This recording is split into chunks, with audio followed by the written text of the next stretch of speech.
ada dua jawaban, ya dan tidak. Yang pertama adalah berikut, alasan tidak. Ya dulu kita mulai di ayat 1. Ini masih ingat uraian saya ini? Masih ingat ya? Alasannya kembali lagi di Roma 8 ayat 35. Siapakah yang akan memisahkan kita dari kasih Kristus? Saya tandain itu sampai 7. Ternyata ada saudara.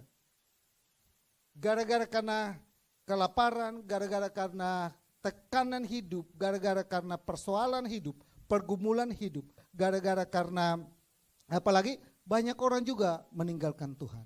Banyak orang juga yang goyah imannya. Jadi jawabannya ada. Tapi kita belajar konteks.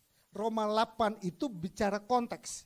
Ya, Roma 8 itu bicara konteks. Jadi kita harus lihat konteksnya apa. Apa yang Paulus mengungkapkan pertanyaan itu, lalu Paulus memberikan jawaban terhadap pertanyaan itu. Jawabannya apa? Jawabannya adalah saudara, berikutnya adalah ya, jawaban yang tidak, ternyata tidak saudara. Jawaban Rasul Paulus, tidak ada yang bisa memisahkan kita. Karena itu dia berdasarkan ayat di ayat yang ke-38 sampai 39 berkata demikian, atau kuasa-kuasa baik yang di atas maupun yang di bawah atau sesuatu makhluk lain tidak akan dapat memisahkan kita dari kasih Allah.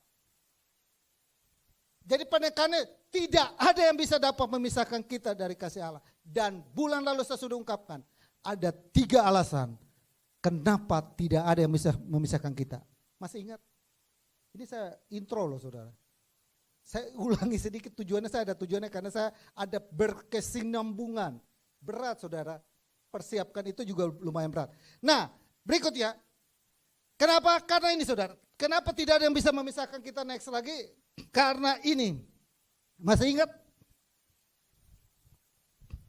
Ini saya eksegesa ayat saudara, ini saya eksegesa ayat. Dan ini ayatnya ada di dalam Roma pasal 8 itu semua. Saya berkecimpung di situ 1 tahun.